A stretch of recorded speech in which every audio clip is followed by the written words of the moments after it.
Hello বন্ধুরা, তো চলে এসেছে আমি তোমাদের সমাধি সকাল সকাল। আজকে আমার শরীরটা ভালো নয়, আর সেই দেখো চোখ মুখ দেখে বুঝতে পারছো বেশ কদিন ধরে শরীরটা খারাপ যাচ্ছে।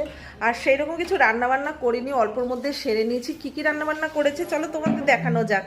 সেই রকম বেশি কিচ্ছু রান্না করতে পারিনি। আর তবে একটা কথা, আমি যেদিন ভালো রান্না করব সেদিন তোমাদের দেখাবো, শেয়ার করবো। আর যেদিন একটু কম রান্নাবান্না হবে, হয়তো সেই রকম তোমাদের ভালো লাগবে না, সেই রান্নাবান্না দেখাবো না, তা তো কখনো হয় না। আমি যদি আলু সেদ্ধ ভাত করি, আমি যদি ফেনা ভাত করি, সেটাও তোমাদের কিন্তু আমি শেয়ার করব। আর সেটাকে তো তোমাদের মন দিয়ে দেখতে হবে। ভালো রান্নাবান্না দেখবো আর অথচ আলু সিদ্ধ ফেনা ভাত দেখবো না, সেটা কখনো হয় না। তো চলো আজকের আমি কি কি মেনুতে বানিয়েছি আর কি কি করেছি চলো সবটাই দেখাই। ব্যাক ক্যামেরা করি প্রথমেই, চলো।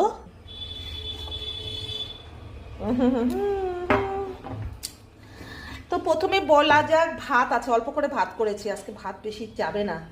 ভাত করে নিয়েছি।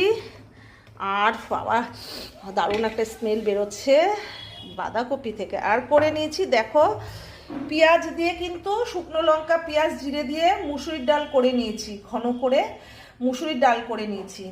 আর মুসুরির ডালের সাথে কিন্তু এটা করে নিয়েছি পেঁয়াজ আর শুকনো লঙ্কা ভেজে আলুর চোখা করে নিয়েছি।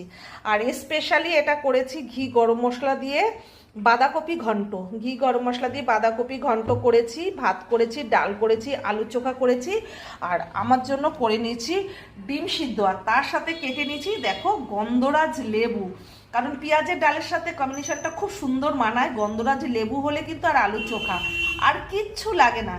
তো এই হলো আজকের মেনু বন্ধুরা। আজকের মেনুগুলো তোমাদের কেমন লাগলো একটু কমেন্ট করে জানাতে ভুলো না।